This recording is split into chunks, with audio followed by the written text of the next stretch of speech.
আজকে রাত্রে মনে করেন খাবে, গরুও খাবে, কি গরু রাতে খাবে না? বলে না, খাবে না? আচ্ছা, এক ব্যক্তি আজকে রাতে ঘুমাবে, গরুও ঘুমাবে। এক ব্যক্তি আজকে রাত্রে এশা পড়বে না, গরুও, বলেন সবাই, এশা পড়বে না। তাহলে আজকে রাত্রে আমি খাইলাম, গরুও খাইলো। আজকে রাতে আমি এশা বললাম না, গরুও বলল না। আজকে রাতে আমি ঘুমাইলাম, গরুও ঘুমাইলো। আমি সকালে ফজর বললাম না, গরুও ফজর পড়ে নাই। আমি সকালে নাস্তা করলাম, গরুও নাস্তা করলো। তো বলেন আমি কি গরু না গরু? আমি বলছি না আমি কি? প্রত্যেকের প্রশ্ন করেন। এই মনে করেন আমি আজকে এশা বললাম না, নাউজুবিল্লাহ, গরু এশা পড়ে নাই। আচ্ছা, আমি রাতে খাইলাম, গরুও খাইলো। আমি রাতে ঘুমাইলাম, গরুও ঘুমাইলো। আমি ফজর বললাম না, গরুও ফজর বলল না। আমি নাস্তা করলাম, গরুও নাস্তা করলো। ইন্নালিল্লাহ। তো গরুও ঘুমাইলো, খাইলো, নামাজ পড়লো না। আমিও ঘুমাইলাম, খাইলাম, নামাজ পড়লাম না। তো ঘটনা কি হলো? ঘটনার কি হলো? আল্লাহ বলেন বালহুম আদল, এরা চতুষ্পদ জন্তুর চেয়ে আরো নিকৃষ্ট। এরকম মানুষ কুমিল্লা না থাকলেও পৃথিবীতে আছে। উপস্থিত হযরত উলামায়ে কেরাম, মুসলমান ভাইরা, আল্লাহ তাআলার দরবারে শুকরিয়া আদায় করছি, আল্লাহ আমাদেরকে এই মাহফিলে উপস্থিত হওয়ার তৌফিক দান করেছেন বলি আলহামদুলিল্লাহ। আমি আপনাদের সামনে সূরাতুল আনআমের 120 নম্বর আয়াতে কারিমা তেলাওয়াত করেছি। আয়াতে আল্লাহ তাআলা আদেশ করেছেন ওয়াজারু যাহিরাল ইসমি ওয়া বাতিনা, তোমরা প্রকাশ্য গুনাহ ছেড়ে দাও, গোপন গুনাহ ছেড়ে দাও। গুনাহ ছেড়ে দেওয়ার আদেশ করেছেন আল্লাহ। গুনাহ প্রকাশ্যে করা নিষেধ, গোপনে করাও নিষেধ। গুনাহ মৌলিকভাবে দুই প্রকার, তারকুল মা'মুর ও ফি'লুল মাহজুর। এক নম্বর, করণীয় বিষয়গুলো না করা গুনাহ। দুই নাম্বার, বর্জনীয় বিষয়গুলো করা গুনাহ। আরো যদি সহজভাবে আমরা বুঝি তাহলে যা ছাড়তে হবে এগুলা করা গুনাহ, যা করতে হবে এগুলা ছাড়া গুনাহ। তো আল্লাহ বললেন তোমরা গুনাহ ছেড়ে দাও, প্রকাশ্য গুনাহ, গোপন গুনাহ তোমরা ছেড়ে দাও। তো গুনাহ মৌলিকভাবে দুই প্রকার, করণীয় বিষয়গুলো না করা গুনাহ, বর্জনীয় বিষয়গুলো করা গুনাহ। করণীয় বিষয় যেমন সূরা বাকারার 41 নম্বর আয়াতে আল্লাহ তাআলা বলেন ওয়া আকিমুস সালাতা ওয়া আতুজ যাকাহ, তোমরা নামাজ কায়েম করো, যাকাত আদায় করো। নামাজ কায়েম করা এটা আল্লাহর হুকুম, এটা করণীয়, এটা না করা গুনাহ। যাকাত আদায় করা এটা আল্লাহর হুকুম, এটা না করা গুনাহ। 17 পারা 20 নম্বর পৃষ্ঠা সূরা হজের 77 নম্বর আয়াতে আল্লাহ তাআলা বলেন ইয়া আইয়ুহাল্লাযীনা আমানু রুকউ ওয়াসজুদু ওয়া'বুদু রাব্বাকুম ওয়াফআলুল খায়র। হে ঈমানদারগণ, তোমরা রুকু করো, তোমরা সিজদা করো, তোমরা তোমাদের রবের ইবাদত করো, তোমরা ভালো কাজ করো। আয়াতে 4টা হুকুম করছে আল্লাহ। আল্লাহর আদেশ তোমরা রুকু করো, রুকু করা এটা করণীয়, না করা গুনাহ। আল্লাহর আদেশ সিজদা করা, আল্লাহকে সিজদা করা এটা হলো করণীয়, না করা গুনাহ। ওয়াফআলুল খায়র, তোমরা ভালো কাজ করো, ভালো কাজ করা এটা আল্লাহর আদেশ, না করা গুনাহ। রবের ইবাদত করা এটা আল্লাহর হুকুম, এটা না করা গুনাহ। আয়াতে 4টা করণীয় আল্লাহ বলেছেন, এগুলা না করা গুনাহ। 2 নম্বর, বর্জনীয় বিষয়গুলো করা গুনাহ। সূরা মাইদার 90-91 নম্বর আয়াতে আল্লাহ বলেন ইয়া আইয়ুহাল্লাযীনা আমানু ইন্নামাল খামরু ওয়াল মাইসিরু ওয়াল আনসাবু ওয়াল আজলাম রিজসুম মিন আমালিশ শাইতান। হে ঈমানদারগণ, নিশ্চয়ই মদ, জুয়া, দেব দেবী, ভাগ্য নির্ণয়ক স্বর, এগুলা হলো নাপাক, এগুলা শয়তানের কাজ। ফাজতানিবু, এগুলা থেকে তোমরা বেঁচে থাকো, এগুলা তোমরা পরিত্যাগ করো। লাআল্লাকুম তুফলিহুন, যাতে তোমরা সফল কাম হও। আয়াতে আল্লাহ তাআলা 4টি বর্জনীয় পাপের কথা বলছে। 1 নম্বর, ইন্নামাল খামরু, মদ। এটা বর্জনীয়, কেউ যদি এটা গ্রহণ করে পাপ। মদ দ্বারা উদ্দেশ্য যত মাদক দ্রব্য আছে সব নিষেধ। ইয়াবা, বাবা, গাজা, হিরোইন, ফেন্সিডিল, আফিম, কানাডা ড্রাই, মাস্তুত, শ্যাম্পেন, ডাইল, সব নিষেধ। ভ্যান গাড়ির চিপা চুপা, ট্রাক কয়েকটা একসাথে দাঁড়ায়া, এর মাঝখানে দাঁড়ায়া ছোট ছোট কাগজ দিয়ে মাদক দ্রব্য আমদানি রপ্তানি, চা দোকানের পিছনে, সব নিষিদ্ধ। তাহলে মদ দ্বারা মাদক দ্রব্য উদ্দেশ্য। মাদক দ্রব্য দ্বারা উদ্দেশ্য হলো যত মাদক দ্রব্য আছে সব নিষিদ্ধ, বর্জনীয়, এগুলা গ্রহণ করা পাপ। রাসূলুল্লাহ সাল্লাল্লাহু আলাইহি সাল্লাম বলেন, লা ইয়াশরাবান্না নাসুম মিন উম্মতি আল খামরা ইউসাম্মুনাহা বিগাইরি ইসমিহা। আমার উম্মতের এমন একদল মানুষ আসবে যারা মদ পান করবে, নামটা পাল্টায় দিবে। মাদক দ্রব্য তারা সেবন করবে, মাদকের নাম তারা পাল্টায় দিবে।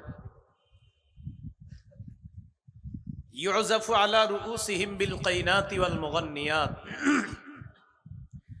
তাদের মাথার উপর দেব দেবী, নায়িকা, নায়ক নায়িকা, গায়িকারা নাচানাচি করবে। এই নাচ গানের তালে তালে তারা মাদক দ্রব্য সেবন করবে। নবীজি বলেন, আমার উম্মতের একদল মদ পান করবে, মাদক দ্রব্য সেবন করবে, মাদকের নামটা তারা পাল্টায়া দিবে। 31শে ডিসেম্বর, 31st নাইট, এই রাতে যারা মাদক দ্রব্য সেবন করে জিজ্ঞাসা করবেন এদেরকে, এরা কেউ বলবে না মদ নিছে, বিভিন্ন নাম বলবে, শ্যাম্পেইন, এই জাতীয় কিছু নাম বলবে। তো নবীজি বলেন, আমার উম্মতের একদল যারা মাদক দ্রব্য সেবন করবে, নামটা পাল্টায় দিবে। আল্লাহ আমাদেরকে হেফাজত করেন। এইগুলো এই আয়াতে 1 নাম্বার বর্জনীয়, মাদক দ্রব্য, এটা নিষেধ।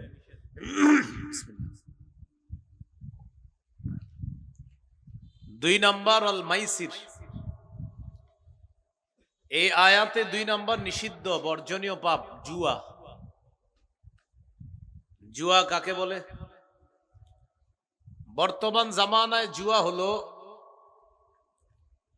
খেলা চলাকালীন অবস্থায় একদল ছেলে দেখবেন একজন আরেকজনকে বলে, এই ওভারে 10 রান, এর বেশি হবে বা কম হবে, হইলে এত টাকা, না হইলে এত টাকা।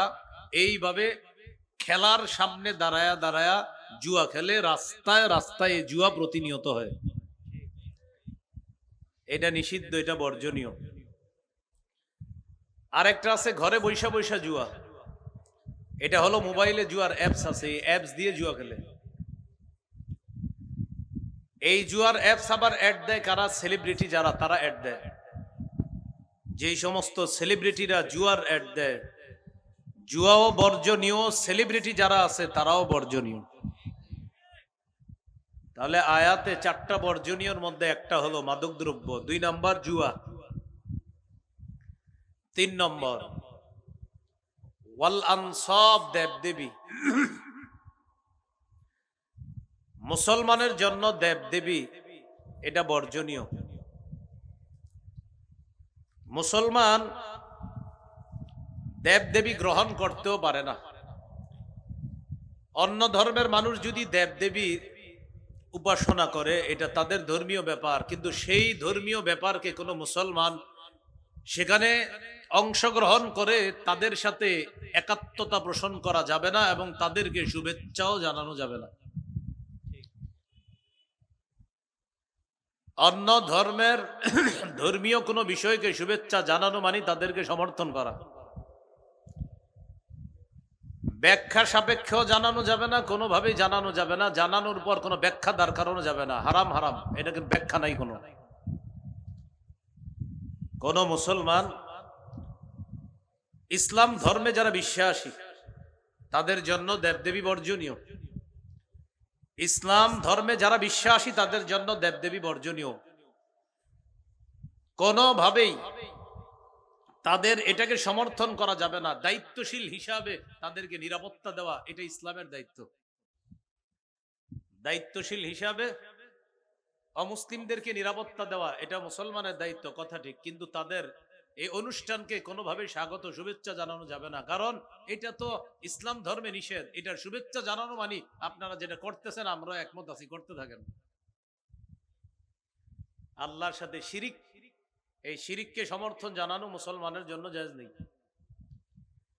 সূরা নিসার 48 নম্বর আয়াতে আল্লাহ বলেন, ইন্নাল্লাহা লা ইয়াগফিরু আইয়ুশরাকা বিহি, আল্লাহ তাআলা আল্লাহর সাথে শিরিক করা এটা আল্লাহ ক্ষমা করেন না। শিরিকের অপরাধ আল্লাহ ক্ষমা করেন না। সূরা মাঈদার 72 নম্বর আয়াতে আল্লাহ বলেন, ইন্নাহু মাইয়ুশরিক বিল্লাহ ফাকাদ হাররামাল্লাহু আলাইহিল জান্নাহ, যে ব্যক্তি আল্লাহর সাথে শিরিক করে আল্লাহ তার জন্য জান্নাত হারাম করে দেয়, ওয়া মাওয়াহুন নার, তার ঠিকানা জাহান্নাম। সূরা জুমারের 65 নম্বর আয়াতে আল্লাহ বলেন, লা ইন আশরাকতা লা ইয়াহবাতান্না আমালুকা, তুমি যদি শিরিক করো অবশ্যই অবশ্যই তোমার আমল বরবাদ হয়ে যাবে।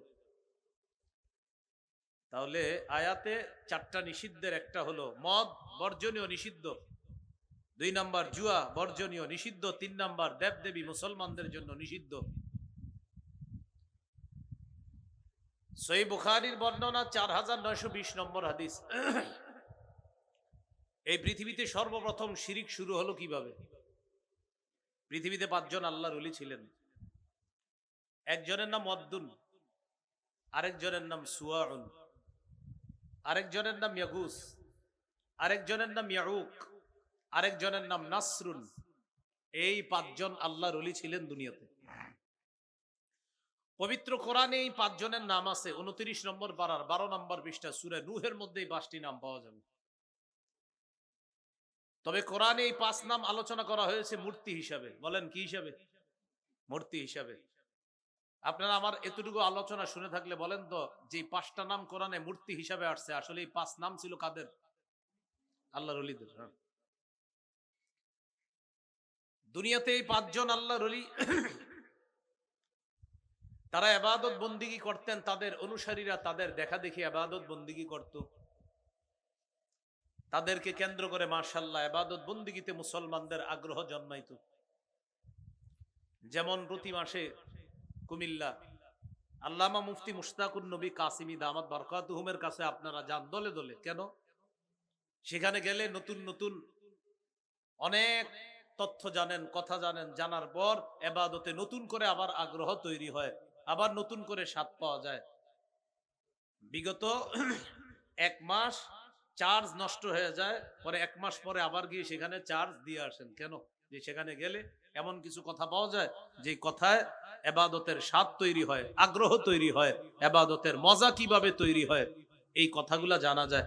এটা হযরত সহ আল্লাহওয়ালা বুজুর্গ যারা আছে তাদের কাছে গেলেই এই সমস্ত অভিজ্ঞতা, যে আল্লাহওয়ালা বুজুর্গদের কাছে যাবেন, আগে ইবাদত করতেন, যে স্বাদ পাবেন তাদের কাছে যাওয়ার পর, তাদের সবক নেওয়ার পর, তাদের সান্নিধ্য অর্জন করার পর আপনার ইবাদতে মজা আরো বাড়বে। কারণ তারা এমন কিছু বিষয় আপনাকে জানাবে, ইবাদত কিভাবে সুন্দর করা যায় এই বিষয়গুলা শিখিয়ে দেয়। তাহলে এই 5 আল্লাহর ওলির অনুসারী ছিল। 5 আল্লাহর ওলি মারা গেছে। ওয়াদ্দুন মারা গেছে, সুয়াউন মারা গেছে, ইয়াগুস মারা গেছে, ইয়াউক মারা গেছে, নাসরুন মারা গেছে। 5 আল্লাহর ওলি মারা যাওয়ার পর তাদের অনুসারী যারা আছে তারা ইবাদতে আগের মতো মজা পায় না। ইবলিস তাদের সামনে মানুষের রূপ ধারণ করে আসছে। মানুষের রূপ ধারণ করে এসে ইবলিস তাদেরকে বলল, তোমাদের মন খারাপ কেন? তারা জবাব দিল, আল্লাহর ওলিরা যখন দুনিয়াতে ছিল ইবাদতে মজা পাইতাম, তাদের সবক নিয়ে ইবাদত সুন্দরভাবে করতে পারতাম, এখন আর আগের মতো মজা পাই না। ইবলিস তাদেরকে বলল, আমি তোমাদেরকে একটা বুদ্ধি দিতে পারি ইবাদতে মজা পাওয়ার। কি বুদ্ধি? আনিনসিবু ইলা মাজালিসিহিমুল্লাতী কানু ইয়াজলিসুনা আলাইহা আনসাবা, এই 5 আল্লাহর ওলি দুনিয়াতে যেখানে যেখানে বসতো, তাদের বৈঠকখানায় তাদের 5টা প্রতিমূর্তি তোমরা বসায় দাও। কয়টা কিভাবে পারবো? ইবলিস তাদেরকে বলল, আমি ব্যবস্থা করে দিতেছি, টেনশন করো না। ইবলিস তখন এই 5 আল্লাহর ওলির 5টা প্রতিমূর্তি তৈরি করে দিছে। এই 5টা প্রতিমূর্তি দেখতে ওই 5 জন আল্লাহর ওলির মতো। অনুসারীদেরকে বলল, তোমরা তাদের বৈঠকখানায় এক একজনকে বসায় দাও। ওয়াদ্দুন নামক আল্লাহর ওলি যেখানে ইবাদত করতেন সেখানে তার প্রতিমূর্তিটা বসায় দাও। সুয়াউন নামক আল্লাহর ওলি যেখানে ইবাদত করত তার প্রতিমূর্তি বসায় দাও। ইয়াগুস, ইয়াউক, নাসরুন এই আল্লাহর ওলিরা যে যেখানে ইবাদত করত তাদের ওই বৈঠকখানায় প্রতিমূর্তিটা বসায় দাও। তাহলে এবার আপনারা আলোচনা শুনে থাকলে বলেন, 5 আল্লাহর ওলির যেখানে ইবাদত করত তাদের বৈঠকখানায় কি স্থাপন করা হলো? মাশাআল্লাহ। মূর্তি স্থাপন করার পর অনুসারীরা ইবাদত আবার মজা পায়, আল্লাহর ইবাদতই করে মজা পায়। কেন? এই যে আমাদের আল্লাহর ওলিরা আছে মাশাআল্লাহ, তারা না থাকলেও তাদের প্রতিমূর্তি আছে, কিন্তু তখনও মূর্তির ইবাদত করে না, আল্লাহরই ইবাদত করে, কিন্তু মজা পায়। কেন? এই যে ওলিরা আছে এরকম। হাত্তা ইদা হালাকা উলাইকা ওয়া তানাসসাখাল ইলম, এই জেনারেশন যখন বিদায় নিল, পরবর্তী জেনারেশন যখন আসলো, আসার পর তারা তাদের বাপদাদাদের মতো ইবাদত অত মন দিয়ে করে না। ইবলিস তাদের কাছে আসলো, আসার পর বলল, কি ব্যাপার, তোমরা তো ইবাদতে মনোযোগী না। তারা বলল, আমাদের বাপদাদা যারা ছিল তারা আল্লাহর ওলিদের সান্নিধ্যে থেকে ইবাদত বন্দিগি করত, এই জন্য তাদের ইবাদতে তেমন ভুল ত্রুটি হইতো না। এখন তো ওলিরা নাই, তাই ইবাদত আমরা আগের মতো করতে পারতেছি না। ইবলিস তাদেরকে বলল, এই যে 5টা প্রতিমূর্তি দেখো, তাদের সামনে যদি সেজদা দাও তাহলে ইবাদতে ফুল মজাটা পাইবে। পৃথিবীতে সর্বপ্রথম মূর্তি পূজা শুরু হলো। এর আগে দুনিয়াতে মূর্তি পূজা ছিল না। এইভাবে দুনিয়াতে মূর্তি পূজা শুরু হলো। আপনারা এতটুকু আলোচনা শুনে থাকলে বলেন তো, মূর্তি পূজার সূচনা হলো খারাপ মানুষদেরকে কেন্দ্র করে না আল্লাহর ওলিদেরকে? আল্লাহর ওলিদেরকে। তাহলে কি শিখলাম? 5 জন আল্লাহর ওলি অনুসারীদের আবেগকে কাজে লাগিয়ে ইবলিস তাদের মাধ্যমে মূর্তি পূজার সূচনা করলো। বর্তমান জামানায় আল্লাহর ওলিদের কবরকে কেন্দ্র করে ইবলিস আল্লাহর ওলিদের অনুসারীদের আবেগকে পুঁজি করে ওই কবরকে দরগা বানিয়ে সেখানে সেজদা দিয়ে শিরিকের মতো ভয়ঙ্কর প্রচলন বর্তমানেও ইবলিস ঘটায়। তাহলে বলেন তো, মূর্তি পূজা এটার সূচনা হলো কিভাবে? আল্লাহর ওলিদেরকে কেন্দ্র করে। বর্তমানে যারা আল্লাহর ওলিদের কবর মাজারে গিয়ে সেজদা দেয়, সেখানেও আপনি দেখবেন আবেগকে কাজে লাগায়, সেজদা দিয়ে এটার নাম দিবে তাজিমি সেজদা। আমি কিন্তু বলছি না কেউ দেন, এই কথা তারাই গায়ে নিবে যারা কবরকে সেজদা করে। আর কবর সেজদা করা শিরিক, হারাম। এটা আল্লাহর সাথে শিরিক করা হয়, তার সবকিছু বরবাদ হয়ে যাবে। যদি এই অবস্থায় মারা যায়, তার ঠিকানা জাহান্নাম, কোনো সন্দেহ নেই। তাহলে আমরা আলোচনার এতটুকু বুঝতে পারলাম, এই জামানায় শিরকি কর্মকাণ্ডগুলো হয় ওলিদের আবেগকে কেন্দ্র করে। আমরা আল্লাহর ওলিদেরকে ভালোবাসি, মহব্বত করি, এটা ইবলিস ভালো করে জানে। কিন্তু আমাদের এই মহব্বত, আমাদের এই আবেগ যেন শিরিক পর্যন্ত পৌঁছায় না দেয়, আল্লাহ আমাদেরকে হেফাজত করেন। তাহলে আল্লাহর ওলি মহব্বত করি, আল্লাহর ওলির কবর জিয়ারত করব, কোনো সমস্যা নাই, কিন্তু আল্লাহর ওলির যে মহব্বত করি, এই আবেগ যেন ইবলিস আমাদেরকে শিরিক পর্যন্ত না পৌঁছায়। আলোচনা চলতেছে, আয়াতে আল্লাহ 4টা বর্জনীয় পাপের কথা বলছে। 3 নাম্বার, ওয়াল আনসাব, দেবদেবী। দেবদেবী করণীয়, গ্রহণীয় না বর্জনীয়? মুসলমানের জন্য বর্জনীয়, এটা গ্রহণ করা পাপ। 4 নাম্বার, ওয়াল আজলাম, ভাগ্য নির্ণয়ক স্বর, ভাগ্য মানুষ গণনা করে, এই মানুষের ভাগ্য গণনায় বিশ্বাস করা, এটা নিষেধ। রাসূলুল্লাহ সাল্লাল্লাহু আলাইহি সাল্লাম বলেন, মান আতা আররাফান আও কাহিনা, যে ব্যক্তি কোনো গণকের কাছে আসে আর গণকের কথা বিশ্বাস করে, ফাসাদ্দাকাহু বিমা ইয়াকুল, গণক যা বলে এটা যদি বিশ্বাস করে, ফাকাদ কাফারা বিমা উনজিলা আলা মুহাম্মাদিন সাল্লাল্লাহু আলাইহি ওয়াসাল্লাম, নবীর উপর যা নাজিল করা হয়েছে গোটা শরীয়তটাকে সে অস্বীকার করল। কেউ যদি গণকের কাছে যায় আর গণকের কথা বিশ্বাস করে, আল্লাহ রসুলের উপর আল্লাহ যা নাজিল করেছে গোটা শরীয়তটাকে সে অস্বীকার করেছে। আল্লাহ আমাদেরকে হেফাজত করেন। আবার মূল আলোচনায় চলে আসে। আল্লাহ বললেন পাপ ছেড়ে দাও, প্রকাশ্য পাপ, গোপন পাপ ছেড়ে দাও। পাপ মৌলিক ভাবে দুই প্রকার, যা করতে হবে তা না করা পাপ, 2 নাম্বার যা ছাড়তে হবে তা করা পাপ। আল্লাহ আমাদেরকে করণীয় গুলো করে বর্জনীয় গুলো বর্জন করে পাপ থেকে বাঁচার তৌফিক দান করেন। সহিহ বুখারীর বর্ণনা 2766 নম্বর হাদিস। এই হাদিসের মধ্যে আছে قال رسول الله صلى الله عليه وسلم اجتنبوا السبع الموبقات। রাসূলুল্লাহ সাল্লাল্লাহু আলাইহি সাল্লাম বলেন তোমরা 7টি ধ্বংসাত্মক অপরাধ থেকে বাঁচো। ক্বালু ওয়া মা হুন্না ইয়া রাসূলুল্লাহ।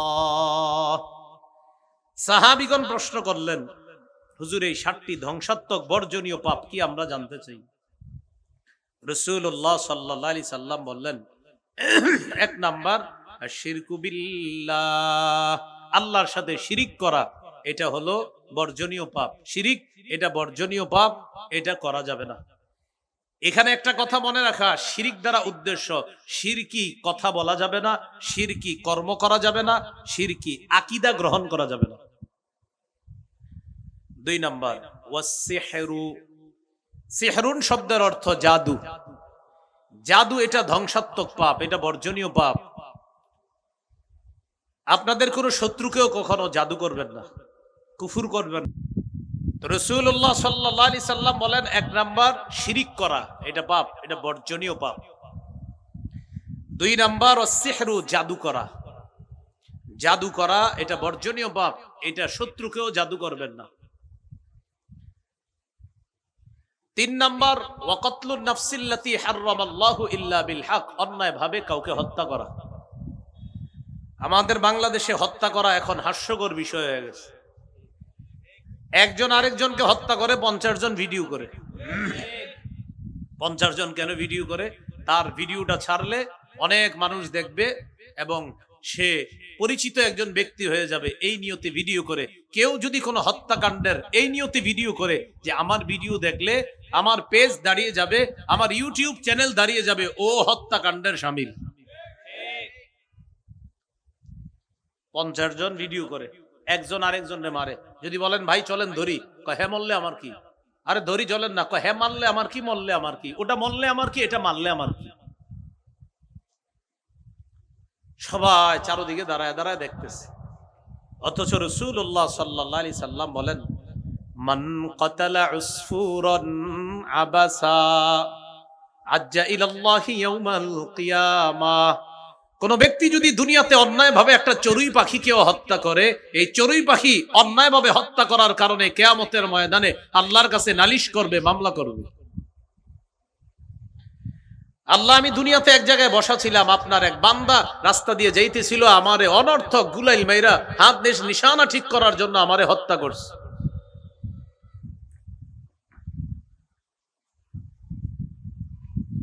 ইন্না ফুলানান কতালানি আবাসা, অমুকে আমাকে অনর্থক হত্যা করেছে, ওয়ালাম ইয়াকতুলনি লিমানফা, কোন উপকারে আমাকে হত্যা করে নাই।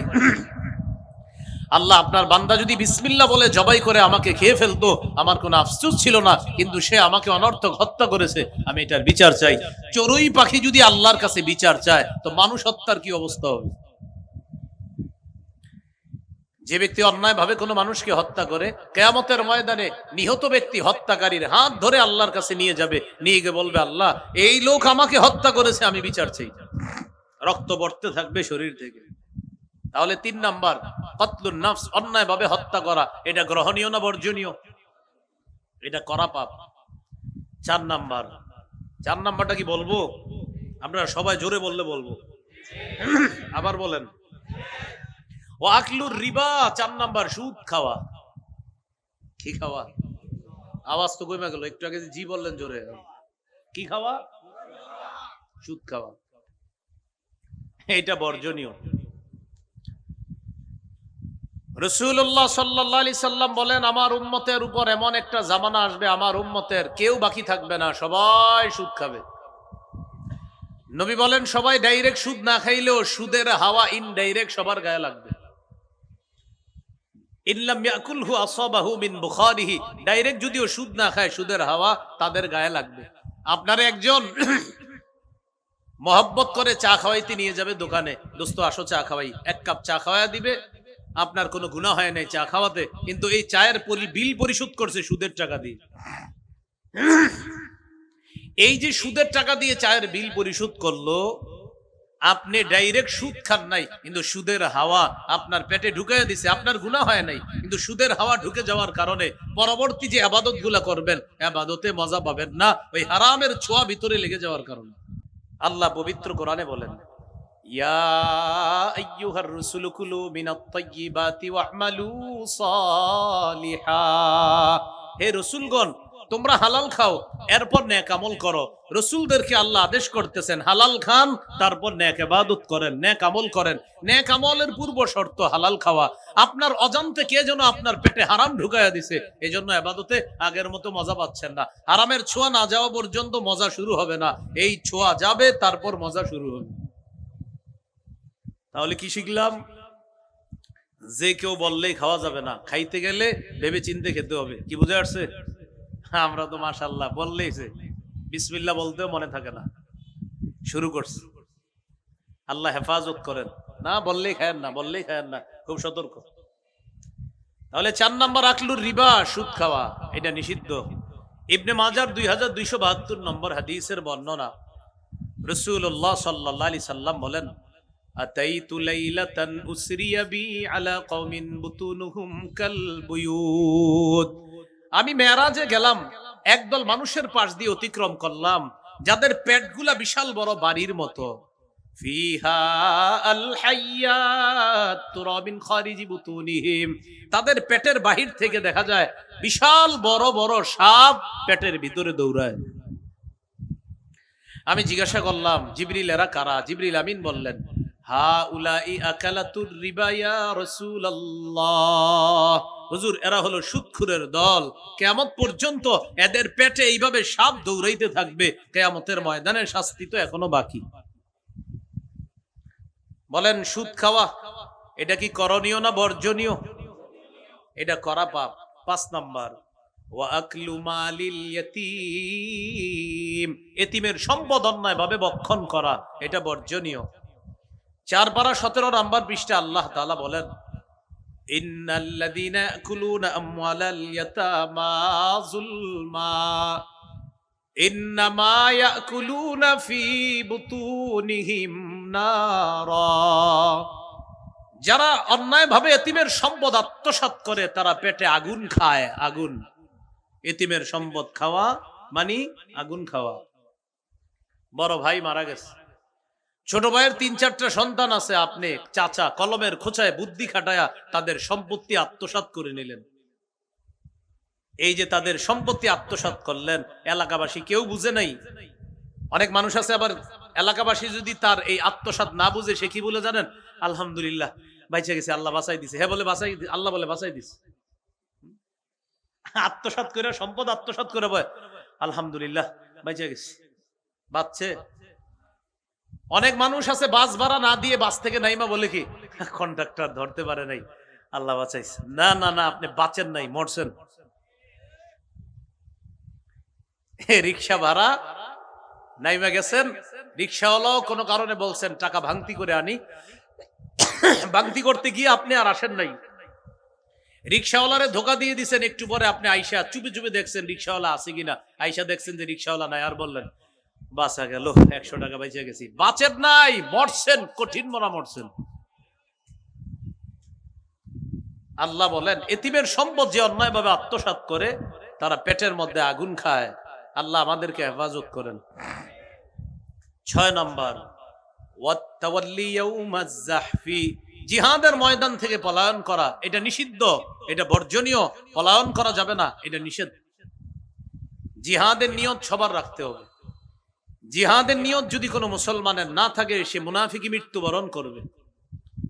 রাসূলুল্লাহ সাল্লাল্লাহু আলাইহি সাল্লাম বলেন, মান মাতা ওয়া লাম ইয়াগজু ওয়া লাম ইউহাদ্দিস ফি সাবিলিল্লাহ, মান মাতা, যে ব্যক্তি মারা গেল, ওয়ালাম ইউজাহিদ, আর জিহাদ করল না, ওয়ালাম ইউহাদ্দিস বিনাফসিহি মাতা আলা শু'বাতিন মিনান নিফাক, কোন ব্যক্তি যদি জিহাদ না করে মারা যায় অথবা জিহাদের সংকল্প না করে, সে এক ধরনের মুনাফিকি মৃত্যুবরণ করল।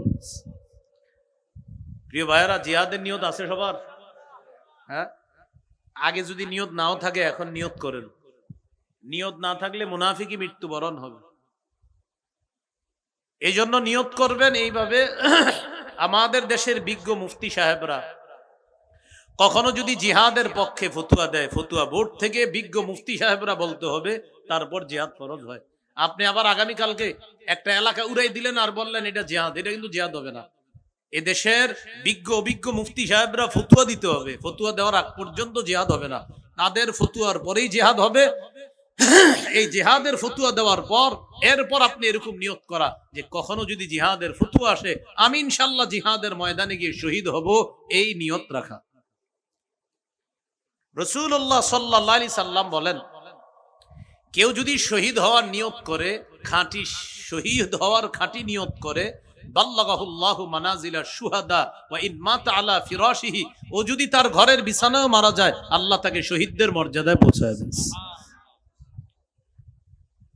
কয় নাম্বার গেল? 6 নাম্বার। জিহাদের ময়দান কখনো যদি আমাদের সামনে আসে এটা ত্যাগ করা যাবে না। মুসলমান যারা আছি বাংলাদেশে, আমাদের কি করণীয়? ওদের জন্য আমাদের এখন মৌলিক 4টি করণীয়। 1 নাম্বার করণীয়, তাদের পক্ষ হয়ে জিহাদ করা। দেশের প্রাচীর সীমানা এই বাধা নিষেধের কারণে আমরা এটা পারতেছি না। 2 নাম্বার, ইআদাদ, প্রস্তুতি গ্রহণ করা। ইয়াং যুবক যারা আছি মাশাআল্লাহ, শরীর ফিটফাট রাখা, প্রতিনিয়ত দৌড়াইতে হবে, সাঁতার কাটতে হবে, পেটটা যেন বেশি বড় না হয় এরকম থাকতে হবে। এইভাবে ইআদাদ, প্রস্তুত থাকতে হবে, শরীর ফিট রাখতে হবে, যে কোনো সময় জিহাদে ডাক দিলে যেন আপনার কাজে লাগে, আপনাকে কাজে লাগে। 3 নাম্বার করণীয়, অর্থ সহায়তা প্রদান করা, এটা মাশাআল্লাহ হচ্ছে। 4 নাম্বার করণীয়, যে অস্ত্র ব্যবহার করা হয় এই অস্ত্রের টাকা যেন আমার আপনার পকেটের টাকা না হয়। এই 4টা করণীয় বর্তমানে, এটার মধ্যে একটা হলো জিহাদ করা। যাই হোক, আমরা আমাদের মূল আলোচনায় চলে আসি। বর্জনীয় 7টি পাপের কথা জানতেছি। 6 নাম্বার, জিহাদের ময়দান ত্যাগ করা, এটা বর্জনীয়, এটা নিষেধ। আল্লাহ আমাদেরকে জিহাদের জজবা তামান্না দিলে রাখার তৌফিক দান করেন। 7 নাম্বার, ওয়াকসফুল মুহসানাতিল মুমিনাতিল গাফিলাত, সতী সাদী মুমিন নারীর উপর মিথ্যা অপবাদ দেওয়া। একটা ভালো মেয়ে, এলাকার সবাই বলে ভালো, আপনি মেয়ের বিরুদ্ধে এমন কিছু বলে দিলেন যে মেয়ের বিয়েতে সমস্যা হচ্ছে, এই যে আপনি মিথ্যা অপবাদ দিলেন, এটার কারণে দুনিয়াতেও আপনি নিন্দিত লাঞ্ছিত হবেন, আখিরাতেও আপনি লাঞ্ছিত হবেন। মেয়ের বিয়ে ঠিক হয়েছে, এলাকার একজন ফোন দিছে ছেলে পক্ষকে, বাবাকে ফোন দিছে, অমুক এলাকার অমুকের সাথে আপনার মেয়ের বিয়ে কথা চলতেছে। কয় হ্যাঁ, আগামী শুক্রবারই তো বিয়ে। কয় সব যাই না শুনে আগাইতেছেন তো? কি জানবো? মেয়ে পক্ষ সব বলে নাই। কি বলবে? তার বাড়ির সব জেনে শুনে আগাইতেছেন। আরে ভাই কি বলবে সেটা বলেন তো। যেহেতু আপনারা বিয়ার তারিখে ফাইনাল করছেন, আর কি বলবো, আচ্ছা রাখি, আসসালামু আলাইকুম। কোনো দোষ কয় নাই, কিন্তু পেছ লাগাই দিস। নবীজি বলেন সাবধান, কসফুল মুহসানাতিল মুমিনাতিল গাফিলাত, সতী সাদী মুমিন নারীর উপর তুমি কোনো মিথ্যা অপবাদ দেওয়া, তার উপর ঢিল ছুঁড়া, তাকে বিতর্কিত করার চেষ্টা করা, এটা নিষেধ। তাহলে এই হাদিসে 7টি বর্জনীয় পাপ। আল্লাহ আমাদেরকে এই পাপগুলা থেকে বেঁচে থাকার তৌফিক দান করেন। আসেন মূল কথায় চলে আসি। আল্লাহর আদেশ, জারু তোমরা ছেড়ে দাও জাহিরাল ইসমি, প্রকাশ্য পাপ, বা বাতিনা, গোপন পাপ তোমরা ছেড়ে দাও। পাপ মৌলিক ভাবে 2 প্রকার। 1 নাম্বার, যা করতে হবে তা না করা পাপ। 2 নাম্বার, যা ছাড়তে হবে তা করা পাপ। আল্লাহ আমাদেরকে উভয় ধরনের পাপ থেকে হেফাজত করেন। এবার আসেন 2 নম্বর পাপ কি? যা বর্জনীয় তা করা পাপ। 2 নম্বর পাপ কি? যা বর্জনীয় তা করা পাপ।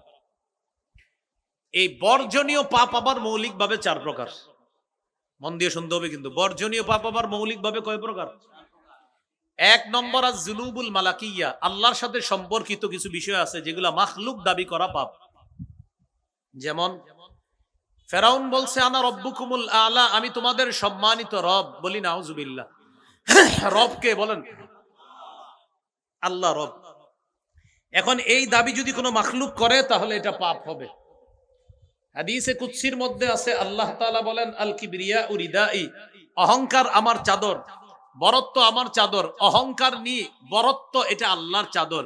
কেউ যদি অহংকার করে, বরত্ব করে, এটা আল্লাহর চাদর নিয়ে টানাটানি করা, এটা পাপ। এটা হলো রবের সাথে সম্পর্কিত বিষয়, মাখলুক দাবি করা পাপ, এটা নিষিদ্ধ। বলেন অহংকার কার চাদর? বরত্ব কার চাদর? এই চাদর নিয়ে মানুষ টানাটানি করা এটা পাপ, মানুষ অহংকার করা এটা নিষেধ, এটা পাপ। 2 নাম্বার আয-যুনুবুশ শাইতানিয়া, শয়তানের সাথে সম্পর্কিত পাপ। যেমন হিংসা করা। মনে রাখবেন মাখলুকের মধ্যে সর্বপ্রথম হিংসা করছে ইবলিস। এই হিংসা করা পাপ। রাসূলুল্লাহ সাল্লাল্লাহু আলাইহি সাল্লাম বলেন ইয়াকুম ওয়াল হাসাদ ফাইন্নাল হাসাদা ইয়াকুলুল হাসানাত কামা তাকুলুন নারুল হাতাব। রাসূলুল্লাহ সাল্লাল্লাহু আলাইহি সাল্লাম বলেন তোমরা হিংসা থেকে বাঁচো। হিংসা এমন একটা পাপ, আগুন যেমন কাঠকে জ্বালিয়ে পুড়িয়ে শেষ করে দেয়, হিংসা নেক আমলকে জ্বালিয়ে পুড়িয়ে শেষ করে দেয়। আগুন যেমন কাঠকে খেয়ে ফেলে, হিংসা নেক আমলকে খেয়ে ফেলে। ফজর বললেন, জোহর বললেন, আসর, মাগরিব, এশার নামাজ পড়লেন। নামাজ পড়ার পর বাইর হইলেন, হওয়ার পর একজনের বাড়ির দিকে তাকাইলেন। তাকানোর পর বললেন করছে একটা 10 তলা বাড়ি। মানে আপনি ওই বেচারা হালাল টাকা দিয়েই করছে, মনে করেন 6 তলা 10 তলা হালাল টাকা দিয়েই করছে, কারণ আপনি এটা সহ্য হইতেছে না। এটা ধ্বংস হয়ে যাইতো, গজব দায়া পুড়ে যাইতো, মরে যাইতো। এটা হিংসা, এটা নিষেধ, এটা নিষেধ। আরেকজনের নিয়ামত দেখলে বলবেন আলহামদুলিল্লাহ, মাশাআল্লাহ, খুব সুন্দর, আল্লাহ ওর এই নিয়ামত আরো বাড়ায় দেন, এটাতে বরকত দেন, আমারেও দান করেন, এটা ঠিক আছে। তাহলে আরেকজনের নিয়ামত দেখা এটা চলে যাক, এরকম বলা যাবে না। 2 জনের পাশাপাশি দোকান আছে, আপনার দোকানে একদিন 10 জন কাস্টমার একসাথে আসছে, ওর দোকানে আসে নাই। আবার ওর দোকানে একদিন 10 জন একসাথে আসছে কাস্টমার, আপনার দোকানে আসে নাই। হতে পারে এটা, কি বলেন? এখন আপনি আরেকজনের দোকানে কাস্টমার ভরা, আপনার দোকানে কোনো কারণে হঠাৎ এরকম হইতে পারে সারাক্ষণ যে কাস্টমার থাকবে তা না, আপনার দোকানেও প্রচুর কাস্টমার আসে। হঠাৎ ওর দোকানে কাস্টমার ভরা, আপনার দোকানে কাস্টমার আসে নাই। আপনি মনে মনে তার দোকানের ব্যবসা বাণিজ্য ধ্বংস হওয়া কামনা করছেন, এটা হিংসা। এটা না করে আপনি দোয়া করেন, আল্লাহ আমার পাশের দোকানদার ভাইয়ের ব্যবসায় বরকত দেন। আপনার কাঁধের কাছে একজন ফেরেশতা আল্লাহকে বলে, আল্লাহ এই ভাই পাশের ভাইয়ের দোকানের জন্য যে বরকতের দোয়াটা করলো, আমি ফেরেশতা তার দোকানের জন্য তোমার কাছে এই দোয়াটা করলাম। কি শিখলাম বলেন? হিংসা না দোয়া? তাহলে আমি তাকান আমার দিকে, আমার পাশাপাশি দোকান, ওনার দোকানে ব্যবসা ভালো হইতেছে। আমি যদি আল্লাহকে বলি, আল্লাহ আমার পাশে যার দোকান তার ব্যবসা মাশাআল্লাহ বরকত হইতেছে, আল্লাহ আপনি আরো বরকত দেন। আমার কাঁধে একজন ফেরেশতা নিয়োজিত আছে, রগত আল্লাহকে বলে, আল্লাহ এই ভাই পাশের দোকানদারের জন্য যে দোয়াটা করছে, আপনি তার দোকানেও এই বরকত দেন, আমি ফেরেশতা আপনার কাছে দোয়া করলাম। এটাকে বলে গায়েবের দোয়া। বলেন কি বলে? মানে গায়েব মানে আমার অনুপস্থিত ভাইয়ের জন্য আমি দোয়া করলাম, এটাকে বলে গায়েব থেকে দোয়া করা। আল্লাহ আমাদেরকে হিংসা পরিহার করার তৌফিক দান করেন। কয় নম্বর গেল? 2 নম্বর নিষিদ্ধ পাপ। 4 প্রকার বলছিলাম। 1 নম্বর আল্লাহর সাথে সম্পর্কিত কিছু বিষয় মাখলুক দাবি করা পাপ। 2 নম্বর ইবলিসের বৈশিষ্ট্য মাখলুকের মধ্যে, মানুষের মধ্যে আনা পাপ। 3 নম্বর আয-যুনুবুস সাবঈয়া, জুলুম করা, নির্যাতন করা, দখলদারি করা, চাঁদাবাজি করা পাপ, অন্যায়। আমার সাথে একটু বলেন, বলেন জালেম হব না, জুলুম করব না, জালিমের সহযোগী হব না। কি শিখলাম? জালিম হব না, জুলুম করব না, জালিমের সহযোগী হব না, এটা মনে রাখা। 12 পারা 13 নম্বর পৃষ্ঠা সূরা হুদের 113 নম্বর আয়াতে আল্লাহ বলেন, ওয়ালা তারকানু ইলাল্লাযীনা যালামু ফাতামাসসাকুমুন নার। তোমরা জালেমদের প্রতি ঝুঁকে পড়ো না, জালেমদের প্রতি অনুরক্ত হয়ে যেও না। আয়াতের ছোট্ট একটা ব্যাখ্যা হলো, জালেমের 2-4টা ভালো কাজ দেখে তাকে প্রশংসার বন্যায় ভাসিয়ে দিও না। জালেমের 2-4টা ভালো কাজ দেখে তাকে প্রশংসার বন্যায় ভাসিয়ে দিও না। জালেম 97টা জুলুম করছে, 3টা ভালো কাজ করছে। এখন আপনি এই 3 ভালো কাজ দিয়ে তার 97টা জুলুম ভুইলা গিয়া তাকে প্রশংসার বন্যায় ভাসায় দিচ্ছেন। আল্লাহ বলেন ফাতামাসসাকুমুন নার, জালেমের হাজার জুলুম ভুইলা গিয়া তুমি কয়েকটা ভালো কাজ দেখা প্রশংসার বন্যায় ভাসাচ্ছ, আগুন তোমাকে স্পর্শ করবে। আগুন স্পর্শ করবে। আমাদের দেশের মানুষের একটা অভ্যাস আছে, আমাদের দেশে বিশেষ করে হাজার আকাম কইরা যদি একটা ভালো কাজ করে, কয় দেখেন না জয় জয় কর উন্নতি, কথার কথা আর কি। মনে করেন হাজারো খারাপ কাজ করছে, হঠাৎ বলবে মিয়া লাইটিং গুলা বুঝেন না, চারদিকে চকচক আর চকচক, কে করছে? তিনিই করছে, কথার কথা। তো আসলেই তিনি করছে চকচক। 99টা জুলুমের কথা কে বলবে? আমাদের মাহফিলের মাইক গুলাও কেমন হয়ে গেছে বর্তমানে। মনে করেন আমার পাশে আইসা কথার কথা এমন এক ব্যক্তি বসছে, যে ব্যক্তি এলাকায় প্রথম আসছে। এবার আমারে কানে কানে বলা হলো, হুজুর তার সম্পর্কে কিছু বলেন। তখন আমি বললাম তিনি এই, তিনি সেই, তিনি এই এলাকার খেটে খাওয়া মানুষের পাশে বারবার দাঁড়ায়, অথচ আজকে প্রথম আইছে। বারবার কেমনি হইল? কি বললাম? তিনি বারবার আমাদের এলাকায় খেটে খাওয়া অসহায় কৃষিজীবী শ্রমজীবী মানুষ যারা আছে তাদের পাশে আমরা যাকে বারবার পাই, যিনি বারবার আমাদের বিপদে আপদে আসে। আসলে বারবার না, আজকে শুধু। তো আমি কিভাবে বললাম বারবার? এটা কি সত্য না মিথ্যা হলো? আল্লাহ বলছে সাবধান, এই যে তুমি এটা বললা, এটা জালেমের সহযোগী হওয়া, জুলুমকে সমর্থন করা। তুমি এই জালেমকে মিথ্যা প্রশংসার বন্যায় ভাসাও, ফাতামাসসাকুমুন নার, আগুন তোমাকে স্পর্শ করবে। আল্লাহ কি কথা কি বুঝতেছেন সবাই? হ্যাঁ, বুঝে নিন ভালো করে। আল্লাহ আমাদেরকে হেফাজত করেন। এগুলো 3 নম্বর। এখানে জুলুম দ্বারা আরো উদ্দেশ্য আছে। আপনি একজনের কাছ থেকে কিছু কিনলেন, কিনার পর 300 টাকা দিলেন, কথার কথা। আমি ক্রেতা ইচ্ছা করে 300 টাকার 100 টাকা 3টা নোটের মধ্যে একটা জাল নোট দিয়ে দিয়েছেন ইচ্ছা করে, এটা আপনি বিক্রেতার উপর জুলুম করছেন। বিক্রেতা আপনাকে 1 কেজি আপেল দিছে, দেওয়ার সময় হঠাৎ আপনি আরেক দিকে তাকাইছেন। এবার আপনার এই আরেক দিকে তাকানোর কারণে একটা আপেল কম আপনাকে দিয়ে দিল। এটা বিক্রেতা ক্রেতার উপরে জুলুম করা। ক্রেতা বিক্রেতাকে জাল নোট ইচ্ছা করে দেওয়া, এটা ক্রেতার পক্ষ থেকে জুলুম। বিক্রেতা ইচ্ছা করে কিছু কম দিয়ে এটাকে 1 কেজি 2 কেজি বলা, এটা ক্রেতার উপর জুলুম। করা যাবে না এগুলা। আল্লাহ আমাদেরকে হেফাজত করেন। এগুলা নিষিদ্ধ। 4 নাম্বার আয-যুনুবুল বাহিমিয়া, পশু সুলভ পাপ। এটা কেমন? কুকুর রাস্তাঘাটে কিছু কর্ম করে, এই কর্ম মানুষ করলে এটাকে বলা হবে জিনা, ব্যভিচার। আমাদের দেশে ইসলাম সম্পর্কে অজ্ঞ একদল নারী 318 পৃষ্ঠা ব্যাপী একটা প্রতিবেদন তৈরি করেছিল। এটার নাম দিয়েছিল নারী বিষয়ক সংস্কার কমিশন। এটার একটা দাবি ছিল এদেশের যৌন কর্মীদেরকে শ্রম অধিকার আইনে শ্রমিকের মর্যাদা দেওয়া। বুঝা শুনে নাউজুবিল্লাহ বলেন। আবার এদিকে তাকান, যৌন কর্মীদেরকে শ্রম অধিকার আইনে শ্রমিকের মর্যাদা দেওয়া। নাউজুবিল্লাহ। এর মানে হলো এই আইন যদি পাশ হয়ে যেত, অথবা ভবিষ্যতে যদি এই আইন পাশ হয়, তখন যৌন কর্মীদেরকে আপনি যৌন কর্মী বলা যাবে না, তাদের এই কর্মকে যৌনতা বলা যাবে না, অশ্লীলতা বলা যাবে না, তখন এটাকে বলা হবে শ্রম। কি বলা হবে? শ্রম। নাউজুবিল্লাহ বলেন। এই আইন করা মানে হলো আমাদের দেশের ভালো মানুষগুলাকে হাইওয়ান জানোয়ারে রূপান্তরিত করার চেষ্টা করা। আর 18 পারা 9 নম্বর পৃষ্ঠা সূরা নূরের 2 নম্বর আয়াতকে সরাসরি অস্বীকার করা। কোরআনের আয়াত অস্বীকার করলে ঈমান থাকে না যায়? এই তো আপনি বুঝবেনও না আপনার ঈমান কিভাবে নিবে। সূরা নূরের 2 নম্বর আয়াতে আল্লাহ বলেন আয-যানিয়াতু ওয়াজ-যানি ফাজলিদু কুল্লা ওয়াহিদিম মিনহুমা মিআতা জালদা। ব্যভিচারিণী নারী, ব্যভিচারী পুরুষ, তারা যদি অবিবাহিত হয় তাদেরকে 100 বেত্রাঘাত করা হবে। তারা যদি বিবাহিত হয় তাদেরকে পাথর মেরে হত্যা করা হবে। এটা শরিয়া আইন, এটা ইসলামের আইন। এই আইনের বিরোধিতা যদি কেউ করে, এটা যদি অস্বীকার করে, তাহলে এটা সরাসরি কোরআনের আয়াতকে অস্বীকার করা হবে। কোরআনের আয়াত অস্বীকার করলে ঈমান থাকে না যায়?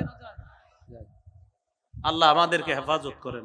তাহলে এটা পশুসুলভ পাপ। এই পশুসুলভ আচরণ মানুষের মধ্যে আনা যাবে না।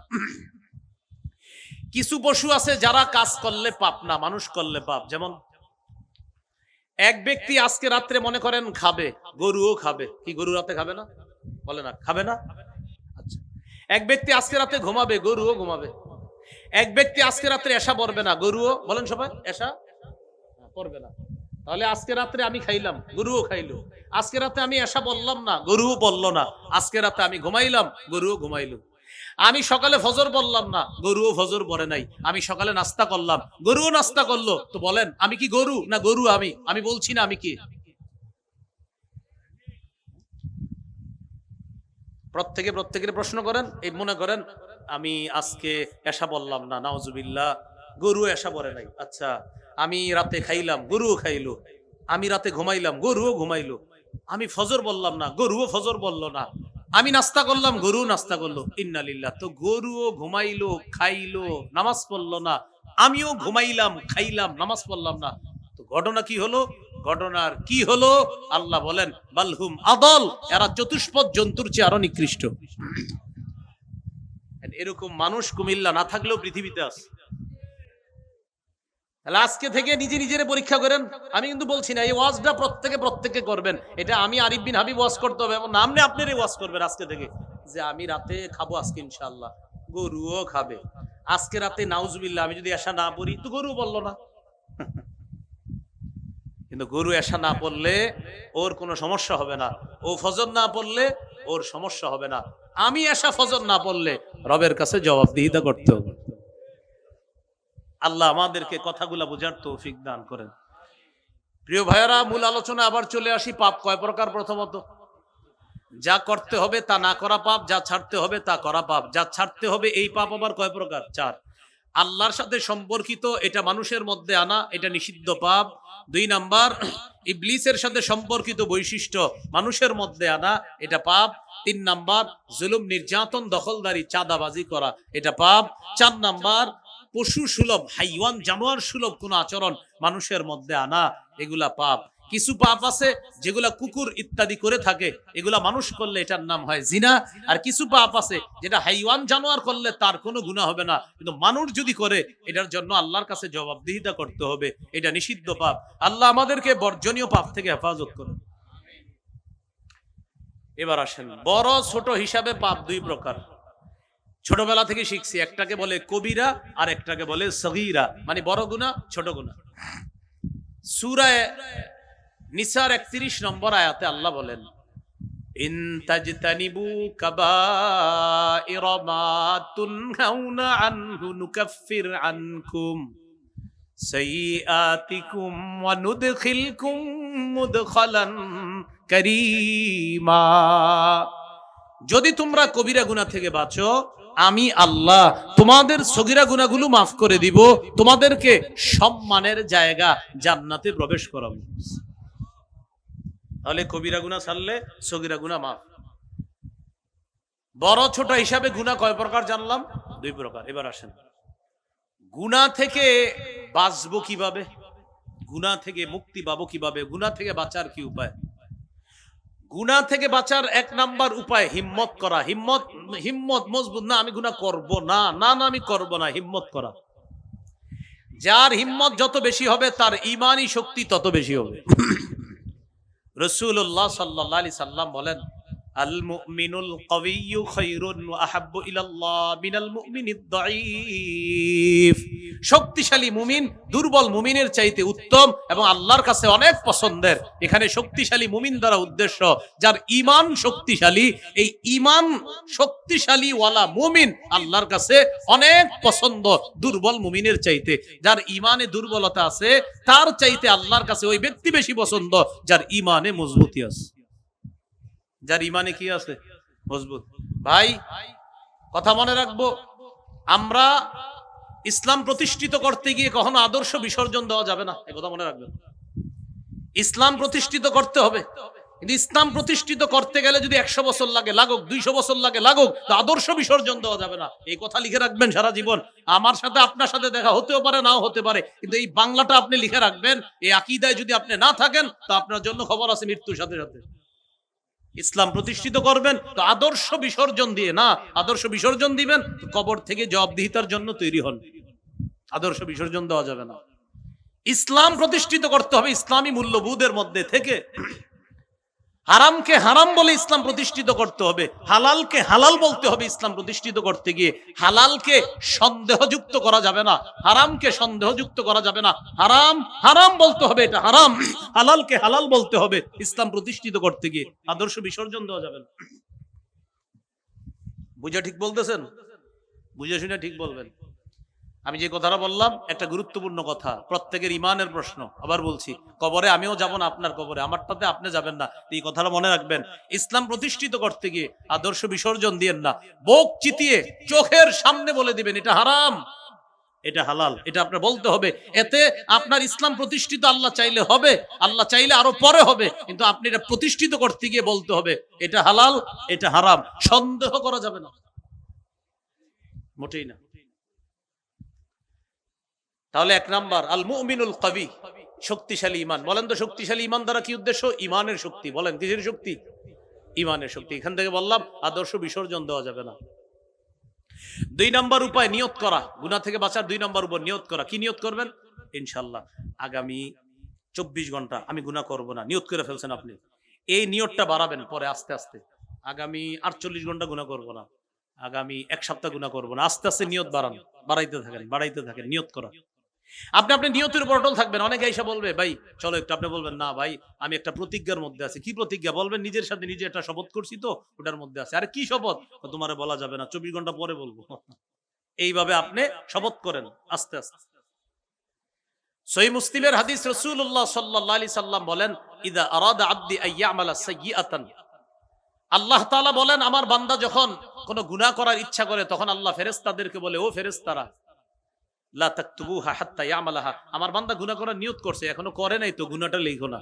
সুবহানাল্লাহ, সুবহানাল্লাহ। আবার পড়েন আমার বান্দা নিয়ত করছে করে নাই তো তোমরা লিখো না। কিন্তু যদি আমার বান্দা গুনাহটা করে তো একটা গুনাহ লিখো। আমার বান্দা গুনাহ নিয়ত করছে তো ফেরেশতারা বলতেছে না করে নাই, তো যেহেতু করে নাই লিখো না, দেখো না কি হয়। আল্লাহ বলে যদি আমার স্মরণে ও নিয়ত করার পরে হঠাৎ ছেড়ে দেয়, না আমি করব না করব না করব না, গুনাহের কাছে গেছে, যাওয়ার পরে এবার হঠাৎ চিন্তা করলো গুনাহের কাছে এসে গেলাম, না করব না। আল্লাহ বলে ও যে এবার গুনাহ নিয়ত করেও এরপরে আমার স্মরণে গুনাহটা ছেড়ে দিছে, এই জন্য একটা নেকি লিখে দাও। ওয়াইদা আরাদা আবদি আইয়ামালা হাসানা, আর আমার কোন বান্দা যখন নেকির নিয়ত করে ফালাম ইয়ামালহা, কাজটা যদিও না করে একটা নেকি নগদ দিয়ে দাও। কাজ করেন না এখনো, শুধু নিয়ত করছেন, আল্লাহ বলে একটা নেকি দিয়ে দাও। আর যদি করে তো 10 থেকে 700 গুণ পর্যন্ত লিখতে থাকো। তাহলে বলেন তো নিয়তের মূল্য আছে? কম না অনেক বেশি? তাহলে এইভাবে আমি 24 ঘন্টা গুনাহ করব না, আগামী 7 দিন গুনাহ করব না, 1 মাস করব না, আগামী 15 দিন আমি গুনাহ করবই না, আমি গুনাহ করব না ইনশাআল্লাহ। এরকম। তাহলে 1 নাম্বার হিম্মত করা, 2 নাম্বার নিয়ত করা, 3 নাম্বার গুনাহ থেকে বাঁচার উপায় আল্লাহর কাছে দোয়া করা। কি করা? আল্লাহ